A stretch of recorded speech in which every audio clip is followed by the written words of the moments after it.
The water temperature off Catalina Island on the night of November 29, 1981, was 54 degrees Fahrenheit. At that temperature, hypothermia sets in within 30 to 40 minutes. Unconsciousness follows shortly after.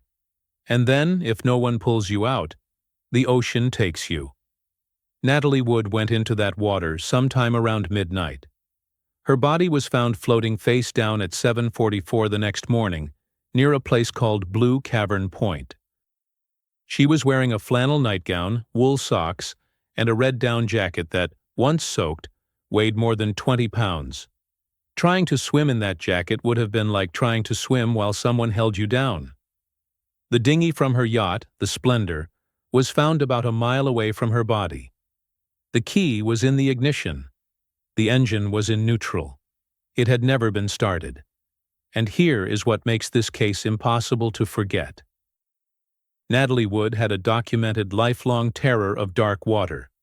Not just discomfort, not just preference for pools, genuine paralyzing fear. According to people who knew her, she would not get into any body of water where she could not see the bottom. The ocean at night was her nightmare.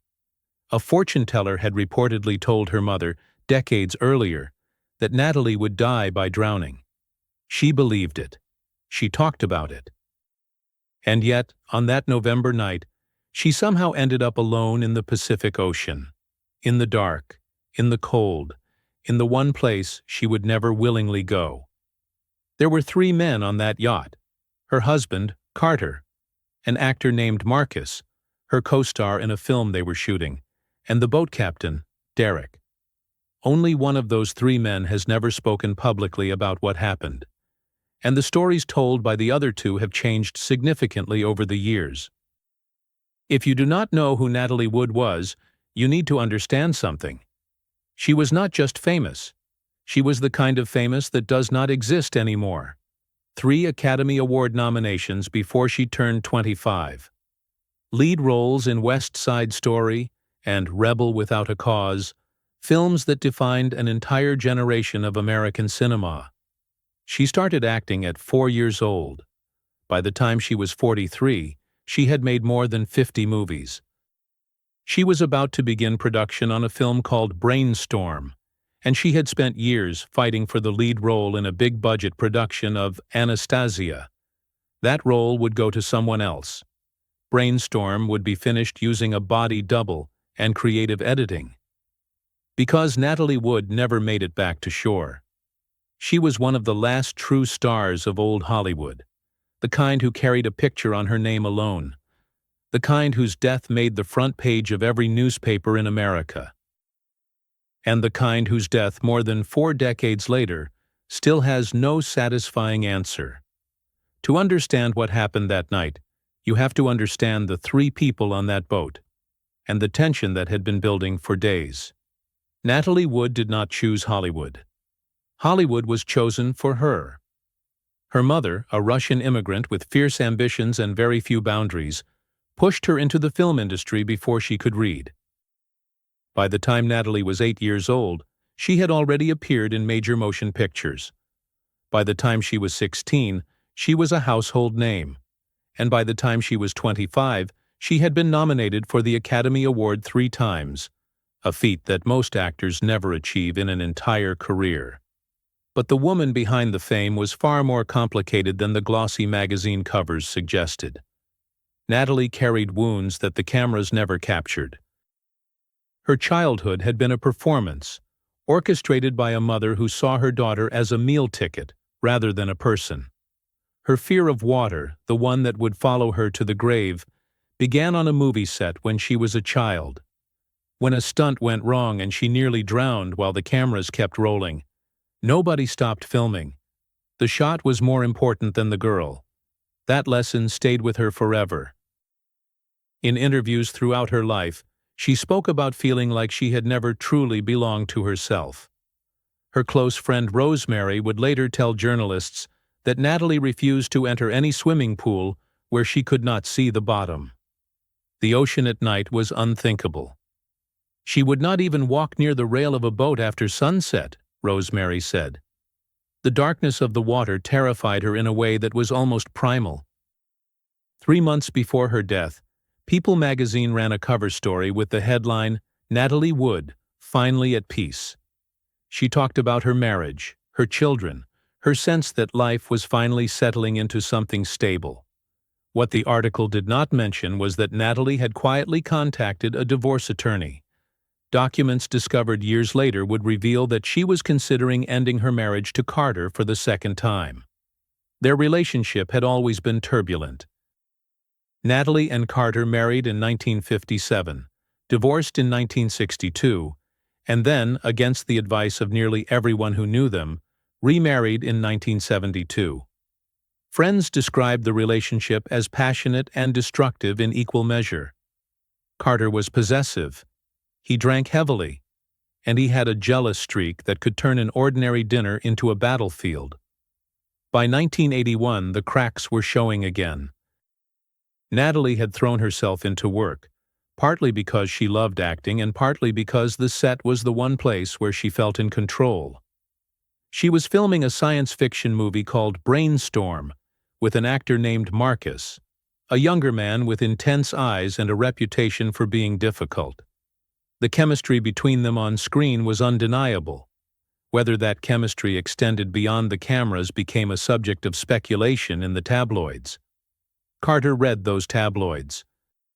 Carter believed them. And Carter decided that he would join his wife on the yacht that weekend, along with Marcus, to see for himself what was happening. The 72 hours before Natalie's death played out like a slow-motion collision. 3 days before the accident, she called Rosemary and said she wanted to leave the boat, but Carter had insisted they stay. 2 days before, witnesses at a restaurant on Catalina Island watched Carter slam his fist on the table during an argument with Marcus, while Natalie sat in silence, staring at her wine glass. The night before, Derek, the captain, noticed that the atmosphere on the yacht had changed. "There was tension you could feel in your chest," he would say years later. "Nobody was talking, but everybody was angry." On the final day, November 28th, the group went ashore for dinner at a restaurant called Doug's Harbor Reef. Carter drank 2 bottles of champagne by himself. Marcus and Natalie spoke quietly to each other while Carter watched from across the table. The manager of the restaurant, sensing trouble, offered the group a hotel room for the night. Natalie declined. By 11:15 that evening, they were back on the Splendor. And somewhere between 11:15 and midnight, something happened that put Natalie Wood into the water. Derek went to his cabin and closed the door. He heard shouting. He heard a woman's voice. And then, he heard nothing at all. The official version of what happened that night was simple. Almost too simple. According to Carter's initial statement to investigators, Natalie had gone to bed around 11:30. Sometime later, she got up because the dinghy, a small inflatable boat tied to the yacht, was banging against the hull and keeping her awake. She went outside to secure it, slipped on the wet swim step at the back of the boat, and fell into the water. The dinghy came loose. Natalie drifted away. By the time anyone realized she was missing, it was too late. That was the story. That was what the Los Angeles County Sheriff's Department accepted. That was what the coroner, Dr. Franklin, used as the basis for his ruling of accidental drowning. Case closed in less than 2 weeks. But even in 1981, the story had problems. The dinghy was not found near the yacht. It was discovered nearly a mile away, beached on the rocks of Catalina Island, with the key in the ignition and the gear in neutral. If Natalie had simply fallen while trying to tie it down, the dinghy should have stayed where it was. Instead, it looked like someone had untied it deliberately, climbed in, and tried to leave. The engine had never been started. Whatever happened in that small boat, Natalie never managed to get it running.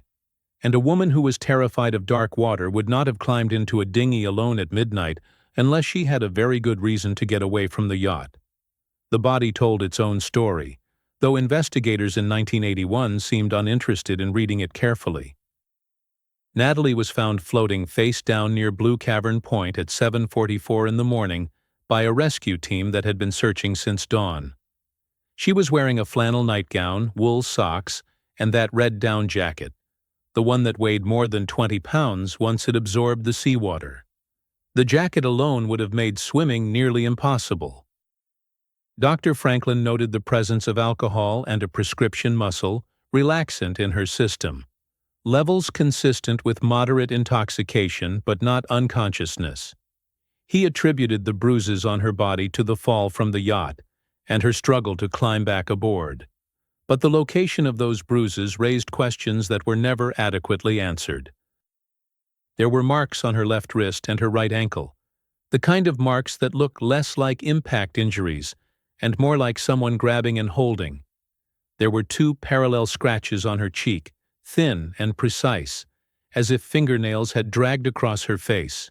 Kyle, the paramedic who helped pull her from the water, would later describe her expression as strangely peaceful. "Most drowning victims look like they fought until the last second," he said. "She looked like she just gave up." The water temperature that night was 54 degrees. At that temperature, a person can survive 30 to 40 minutes before hypothermia takes over.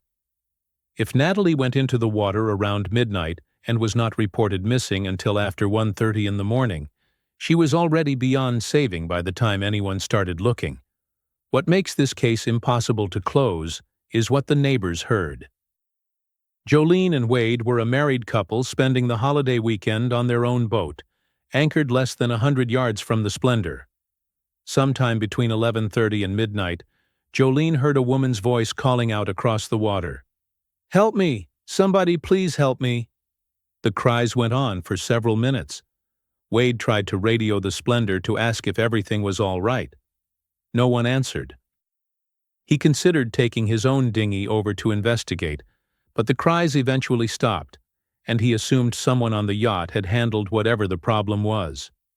In an interview with the Los Angeles Times published the week after Natalie's death, Jolene mentioned one additional detail that would later disappear from the official record. She said she heard a man's voice respond to the woman's cries. The words, according to Jolene, were, "Turn that thing off," or something very close to it. When investigators interviewed the couple, they focused on the timeline rather than the content of what was heard. The detail about the man's voice was never included in the final report.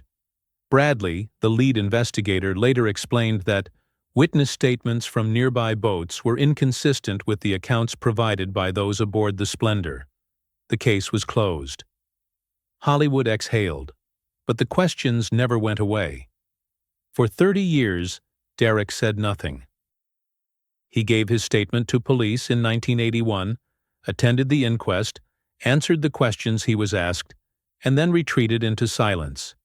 He continued working as a boat captain. He avoided interviews. When journalists called, he hung up. When documentary filmmakers reached out, he declined. And then, in 2011, everything changed. Derek agreed to speak with Suzanne, a journalist who had spent years investigating Natalie's death, for a book. What he told her contradicted almost everything he had said 3 decades earlier. "I lied," he admitted. "I lied because I was afraid, and I lied because Carter asked me to." According to Derek's new account, the night of November 28th was not a quiet evening that ended in a tragic accident. It was a night of escalating conflict that culminated in a violent argument between Carter and Natalie. Derek said he heard shouting from the main cabin. He heard Natalie's voice, raised and angry. He heard what sounded like a physical struggle, and then he heard the sound that would haunt him for the rest of his life, the sound of something hitting the water. When he came out of his cabin to investigate, Carter told him that Natalie was missing but insisted they should not call the Coast Guard. He said she had probably taken the dinghy to shore to get away from him, Derek recalled. He said she did that sometimes when they fought. He said we should wait and see if she came back.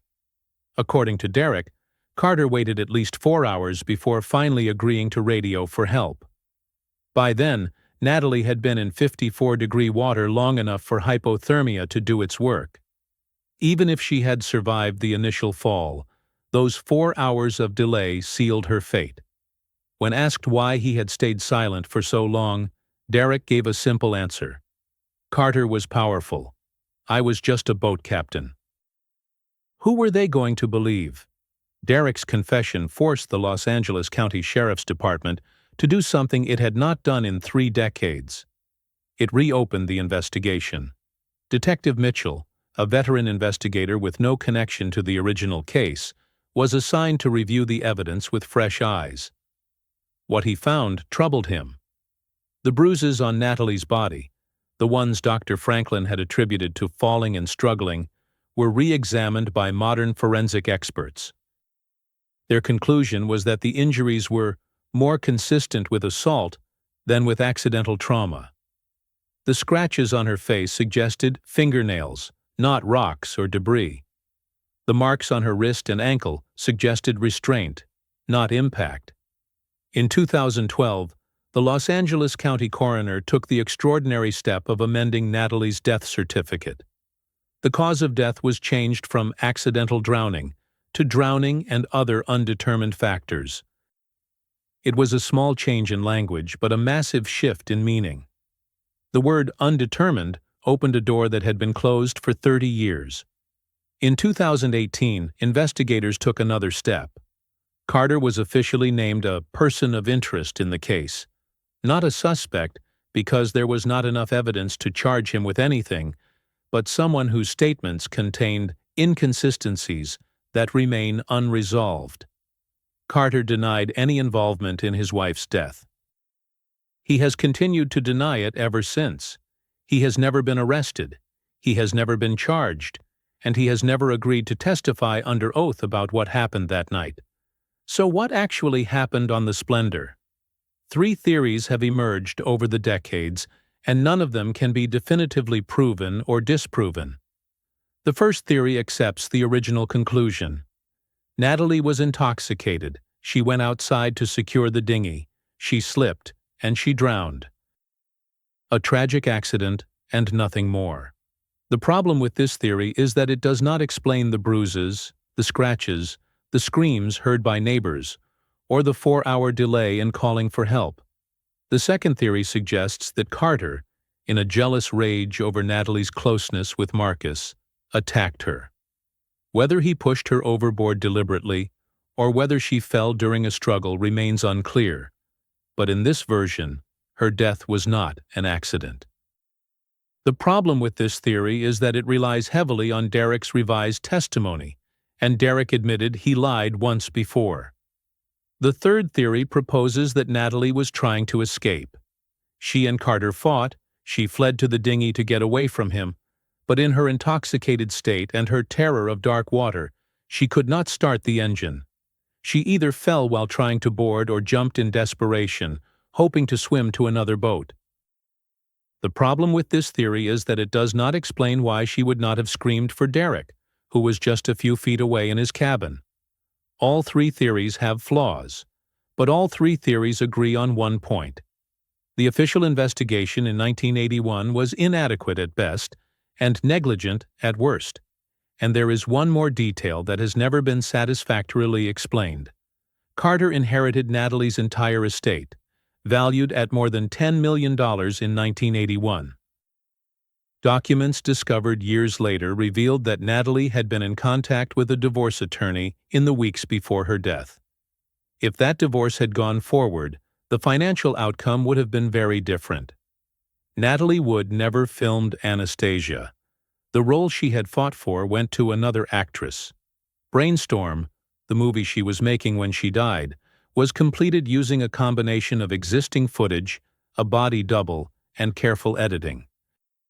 Her name appears in the credits, but the film feels incomplete, haunted by the absence of its star. Her 2 daughters, who were 10 and 11 years old in 1981, have never spoken publicly about what they believe happened to their mother. They have guarded their grief with a privacy that Hollywood rarely allows. Every year on November 29th, fans still leave flowers on the dock at Catalina Island, near the spot where the Splendor was anchored that night. They leave notes addressed to Natalie, promising that she has not been forgotten, promising that someone still cares about the truth. She spent her entire life in front of cameras, performing for audiences who adored her without ever truly knowing her. She died on the one night when no one was watching, in the one place she feared most, surrounded by people who have never been able to agree on what they saw. The official version says this was a tragic accident involving alcohol, a slippery deck, and terrible luck. And maybe that is true. Maybe Natalie Wood's death was nothing more than a horrible twist of fate, the kind of random tragedy that can strike anyone at any time. But there is another version, one supported by revised testimonies and re-examined evidence and questions that have never been answered. In this version, a woman tried to escape from a dangerous situation and failed. In this version, the people who could have saved her chose not to call for help. In this version, the investigation was closed too quickly because the people involved were too famous and too powerful to be treated like ordinary suspects. The evidence does not prove either version beyond doubt. But the evidence does prove that the first investigation was incomplete, and that the full truth of what happened on that yacht has never been told. Natalie Wood spent her entire life afraid of dark water. In the end, her greatest fear became her final reality. The tragedy is not just how she died. The tragedy is that, more than 4 decades later, we still do not know if someone could have saved her. Carter has never testified under oath. Marcus has never given a public interview about that night. Derek changed his story after 30 years of silence. The only person who knows exactly what happened is the woman who went into the water, and she never came back to tell us. What do you think really happened on the Splendor that night? What detail from this story disturbs you the most? Because the case remains open, and the questions remain unanswered, and somewhere in the distance between what we know and what we suspect, the truth is still waiting to be found.